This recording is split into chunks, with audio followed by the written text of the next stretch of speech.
Progress in Community Health Partnerships is really the only academic, peer-reviewed journal that is solely focused on the field referred to as community-based participatory research or community-engaged research. There has been a long history of researchers doing work in various areas: hypertension, diabetes, HIV. And a lot of those studies, when you take interventions or services or programs to community settings, what you find is that those interventions are not effective when implemented, at the ground level, at the community level. And community-based participatory research says that one of the reasons that may be a problem is you're not engaging the community. A study that we published recently was conducted in sub-Saharan Africa and focused on insecticide-treated nets. We know that insecticide-treated nets, when used, are very effective in reducing malaria. And surprisingly, individuals, communities don't use these nets as often as they should.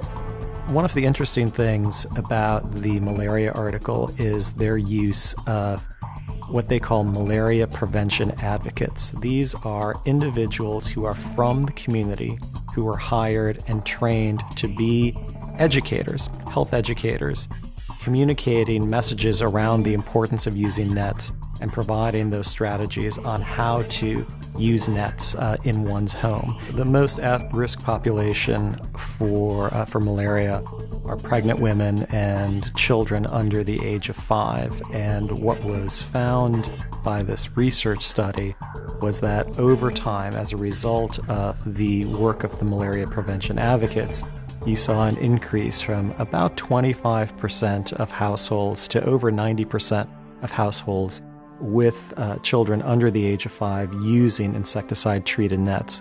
A real success story.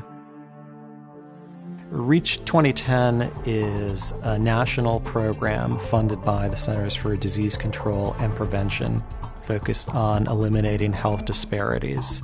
Obesity is a very important issue. It has been getting more and more national attention, and deservedly so.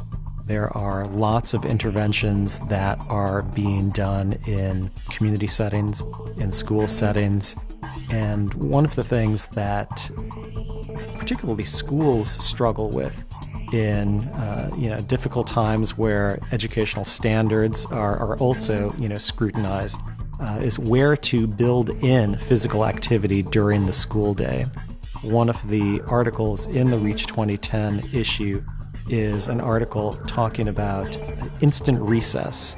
It is an intervention that was developed collaboratively by a number of school districts and researchers that is providing resources to classroom teachers to be able to really spontaneously do 10-minute, quote-unquote, instant recess bursts with young people in their classrooms as a way of trying to engage the young people in physical activity that they may not be able to engage in during the rest of their day. The intervention was remarkably successful in terms of both increasing the amount of physical activity that young people in the classrooms engaged in, and importantly, they also showed findings that the young people were more focused in the classroom, which is a very important outcome, outside of the physical activity findings.